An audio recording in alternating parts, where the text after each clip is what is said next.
Hi everybody, welcome back. This is Survive. This is episode 3. Yeah, episode 3. My name is Amazon Rex, and here we are slow falling a little too slowly over the fishbowl oasis. Hold on a second. Yes, here we are slow falling over the fishbowl oasis, where last episode we built the cliffside portion of the cliffside oasis with alternating layers of terracotta, granite, and packed mud, complete with a sandstone path on top. And all of you will be so proud of me because between episodes I have been busy and I have completed the back. That's right, the cliff is all done. Also, between episodes, I went ahead and did a little bit of texturing on top. I know it's not too noticeable, but we've got kind of alternating sand and sandstone here. We'll be adding some buildings and a few other fun things up here. This hole wasn't here before. Huh. And while I say I am done with the cliff, we're not done with the terraforming around the cliff, specifically blending this area of the Badlands into our cliff over here, but I am tired of touching terracotta, so we'll do that another day. And you will notice over here the addition of these two goobers. Oh, wait, no. Don't escape. No, don't, please don't go. Okay, whew. I thought I was gonna go over the fence. But yeah, I went searching through some ocean ruins and found a couple of sniffer eggs. I actually got really lucky in that I found 2 of them within about 45 minutes of each other. So yeah, we're gonna need a lot of torchflower seeds and we're gonna need a lot of the pitcher plants that these guys dig up in order to decorate the outside of our base. I wish you could pet them. In addition to the sniffers, I built this really simple sugarcane farm, not much to write home about. We're having trouble procuring rockets. We do have a small creeper farm in the ocean nearby, but I figured I'd get something going so that, we could have some paper to make the rockets. Sugarcane just filters into the autocrafter and yeah, it looks like it's doing pretty good. And speaking of rockets, I did build this water column going up to the top of the cliff, mostly because I was tired of wasting rockets. Oh, that's what the hole is for. I understand. I didn't make the hole. I guess it's an easy way to get back down. There's no water at the bottom of it, though. You'll also notice that I did just a little bit of mining off camera. I'm just messing with you. It's more like this, which still is actually pretty good for only a couple hours of mining. We've got this loot box over here with some bone block in it. While I was digging underground, I found some bone blocks randomly just kind of stuck in the deep slate.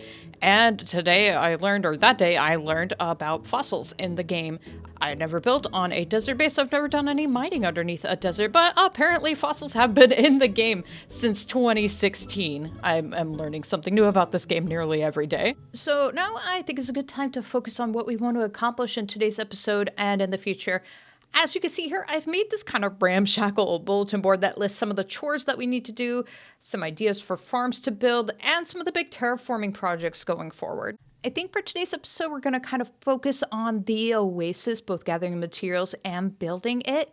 In terms of farms, I'm kind of not sure if I need a moss farm. I might build one, but we do have a lush cave underneath our base that might be able to help us out for a while. And also, I will be gathering materials for our first building outside at the Cliffside Village. It will be a library. And let me tell you how excited I am to get buildings out there. The buildings for this particular village are going to be very similar to the ones that I've done for my monochrome series. But since they're both kind of, cliffside, high desert type of areas, they'll have very similar architecture, but these ones are going to have way more color. So let's jump into it. I think we'll start by greening up the oasis. Over here we have kind of a proof of concept with the stripped birch log. Hold on, let me see if I can maybe get a better view. But yeah, the stripped birch log kind of acting as shading or like wet sand down here. And then, but above the birch we'll still incorporate a little bit of sand and then we'll get into the green with some moss. I'll probably do some green wool, whatever other blocks seem kind of fun. And then to help make the transition a little bit easier between the sand and the moss, we'll put some just grass blocks there. I do like how it's kind of dead grass, so, as you get further away from the oasis, there is less water, so it makes it look like the grass out there is struggling a little bit more. It's kind of interesting. So let's jump into a time lapse because, we got a lot of blocks to place.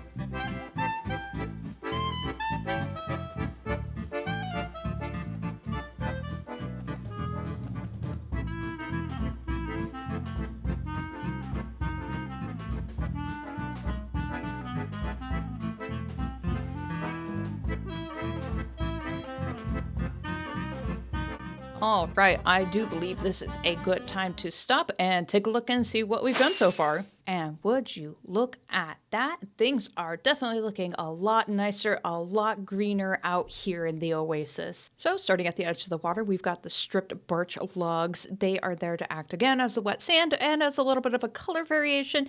But let me tell you, they were a pain in the butt to place in some places due to all the falling sand. So let us go ahead and take a walk through the greener part of the Oasis. We'll start over here. And as you can see, there are plenty of flowers and plenty of things to add color. For some reason in my brain, the ponies and the lilacs can survive a little closer to the edge of the sand and in the drier conditions. So I've tended to place them out there, except for that guy apparently. But yeah, we have coral, we have the pink petals, some blue orchids, torch flowers, and pitcher plants. I did also add some of the green glazed terracotta just to add a little more oomph in terms of texture and color versus, just having a bunch of green wool and moss around here. And here you can see that we have added a palm tree, and let me tell you, these were a pain in the butt to build. They have a ton of different diagonals. I am not looking forward to adding more of these around here, but they're going to add so much to the Oasis that I think it will be worth it in the end. So now I think is a good time to take our build break. If you're new to this, these are just a few clips of cool things that are happening on the Astraea server this week, and a bunch of other things that I thought were neat to put in the episode. So let's get started. We'll start off today's build break with another base tour. This player goes by the name of Devin, and he's been working on this base for about 3 to 4 months now. We started off with a tour of the inside of his base, which had a ton of really good detailing and block texturing. I couldn't tell you why, but I really liked this pattern of the deep slate brick and the carpet on the floor. Next, we headed outside after getting stuck on the water elevator, and I was greeted by this really large and very beautiful gazebo. There's also this massive tree next to the gazebo that has a great level of detailing. We went through and played around with some of the sightlines as we continued the tour. Some of the highlights here include this bridge with an excellent level of block texturing, this lovely looking waterfall over here in the distance, and this river dam that separates the section of water at 2 different wide levels. Knowing what I know about Minecraft water physics and how I feel about them, this was probably a frustrating project, but the results appear to have been worth it. Next, I did a fly over the entire area, and while it doesn't look like there's much here, if you really look at it, there is an immense level of landscaping out here. I was really impressed overall with the amount of work and the detail put into it. I'll be looking forward to seeing what he builds next. If you want to check out more of his builds, I've put a link to his Blue Sky account in the description below. And here's some bonus footage of me getting struck by lightning during the tour. I don't know what the chances are of that happening, but I think they're pretty low. Let me know if you know. TSTS needed a few materials for a guardian farm that they were building, so I thought I would lend a hand. Willingly collecting lily pads. I don't think I like lily pads. Rogue. Don't hit a tree, that'd be really embarrassing. I dropped off the materials and we discussed plans about potentially moving villagers to the buildings outside. I cannot stress this strongly enough. Do not move valuable villagers. You've already lost a mending dude if you didn't remember the trauma.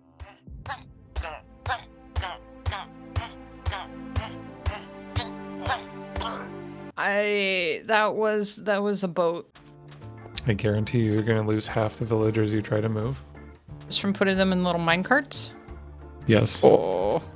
Talks about potentially moving the storage room away from the villagers turned into a very minor but pretty funny territory dispute. Yeah, we can do a storage area somewhere, but again, that's the whole design thing, and I will come up with it.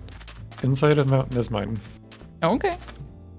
It's my domain. Everything that the light doesn't touch is your kingdom. Yeah, those are the rules. You got all this space out here that you want to build on. Okay, valid. All right. Yeah, you can have the inside of the cliff. Yeah, later when you're done with this, but like keep on task. Fine. I get all these ideas and are any of them good? Probably not.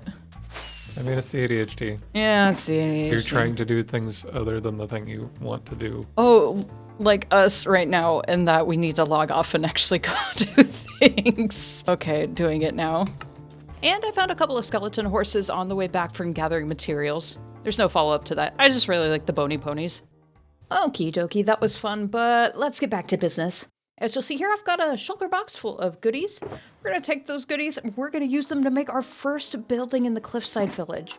Let's do this in the form of another time lapse, but I'll probably talk over this one with another lessons learned from this week. So I think the main lesson that I learned this week was exhibiting patience. Yes, I know I should know that already, but I am not a patient person and I will be the first to admit that. I've mainly done my big builds in creative and didn't really bother translating them over to survival because I always thought it'd be too much work. And it is. It's a lot of work, between gathering materials and, scaffolding to the right place whatever block in the right position. And, there are times I get frustrated. I'd have to log off for a bit and think, why am I doing this? This is a video game. This is supposed to be fun. Oh, you'll see here, I'm missing a block where that arrow is pointing. I wanted to place it as I was flying in. I did it, did a victory pose, and then immediately got by a creeper. I thought it was funny, wanted to put it in here. But anyway, at the end of the day, it's about the satisfaction and then knowing that your efforts and frustrations just made something really cool looking. Taking off in your elytra and doing the big turnaround reveal gives such a nice dopamine bump. Despite all the frustrations, the effort is worth it, I feel. Okay, all done. And whoops, I made 2 buildings instead of 1, as you probably saw in that time lapse. So let's get to touring. Here is the first building. It is a library. As we established, it will have librarians in here, not the important ones. But we've got this really nice color combination with the mangrove stairs and the crimson wood. I don't know what it is. I've been on a mangrove kick lately, and I've never really played around with the crimson wood either. I really like how these 2 blocks look together. All of the buildings in this village will be sandstone, but each of them are going to have their own little individual pops of color. I'm going to try to have a different color palette for each building. And stepping into the building, you'll see that there is no interior. Okay, leave me alone. I've been busy building the outside of this. But eventually, again, we will have the librarians in here in these little individual stalls, as you can see. And we'll have bookshelves and a few other things kind of lining the walls to help, sell that this is a library. And heading up the ladder here, you'll see that we have just a nice little rooftop area. I think I might go ahead and add some patio furniture. I really like the swoop of this kind of canvasy tent that we got going on here. I'll show you once we do the flyover. It's not a great view of the Oasis, but, it's still a nice little area to come and cool off from, being stuck inside. And over here we have house number 2, again back on my mangrove kick, this time with some bamboo accents. I'm not sure what I'm going to do with this house. I think I'm just going to have it be a residence house, no function or workstation or anything. But yeah, we've got the bamboo shades in the windows. We've got the mangrove trap doors along the side here. Entering the house, again, you'll notice no interior. Leave me alone. I've been busy. We'll take care of the interior another time. But yeah, I think I'll just have, a small bed and maybe a kitchen or something over here. And climbing up the ladder here, we'll head up to the balcony of the house. Floor is made of the mosaic bamboo and the mangrove planks. We got a couple of little cute planters here. A shade made of mangrove trapdoors and banners. And would you look at that view? It is fantastic. If I had to pick one of 2 houses to live in here, it would be this one. So let's check these buildings out from a distance. As you can see, I've done a little bit more greening off screen, and here they are. Here's that curve I was kind of talking about with the shade on the library earlier. But yeah, very happy with how this is looking. Going forward, we're going to add more buildings, obviously, to the area on the bigger, flatter spaces. I think I have at least 3 or 4 more buildings planned out at the moment. You also notice a lot less torch spam on the plateau, she said, with torches in view. I went ahead and placed some ochre frog lights underneath some acacia pressure plates to help them kind of blend into the surrounding terracotta. For the granite, I just used glow lichen. I figured that they both kind of had a busy texture and it worked well enough. And similar to the terracotta layer, we have another pressure plate, this time birch with the ochre frog lights. I don't have any ideas what to use for lighting on the packed mud layer. And I tried, putting these light sources in corners and places where they're a little more obscure because, they do kind of stand out. If you have any suggestions as to what to use for lighting in the area, let me know down in the comments. So I think that will about do it for today. Between episodes, I'll continue to place flowers and trees and such along the Oasis. Next time, we'll focus on adding a few more buildings around the village. I have at least 3 more buildings planned out. I want to do some pathing, and I'd like to try to add some stuff to the area that would, indicate that there's actually life here. You know, I'm thinking stuff like a small garden, a well, maybe some animal pens, you know, just to make it look like there are actually people living in this area. If you have any suggestions for what to add to the village to make it look a little more lived in, just let me know. I also think next episode we'll go ahead and put a waterfall here on the side of the cliff. I'm thinking of making just a small pool here up in the sandstone area, and then we'll have the waterfall itself kind of zigzagging as it kind of cascades down the cliffside eventually to go into the oasis. Back here at the Big Bamboo Bulletin Board, we did check off most of the stuff we had at the start of the episode. You'll notice on this sign in particular, we have the goal of trying to find an ancient city. DSTS and I went on kind of a mini adventure earlier to go and try to find one.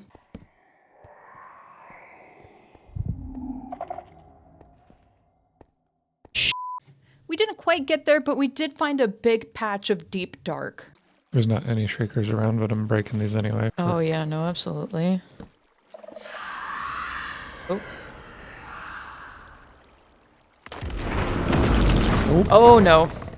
Full disclosure, I've never done an ancient city raid. I've barely even touched the deep dark. I don't like it. Well. Ooh, that's spooky. Oh, that's fun. I know very little about the warden and about the mechanics down there. Is that you? I don't think so.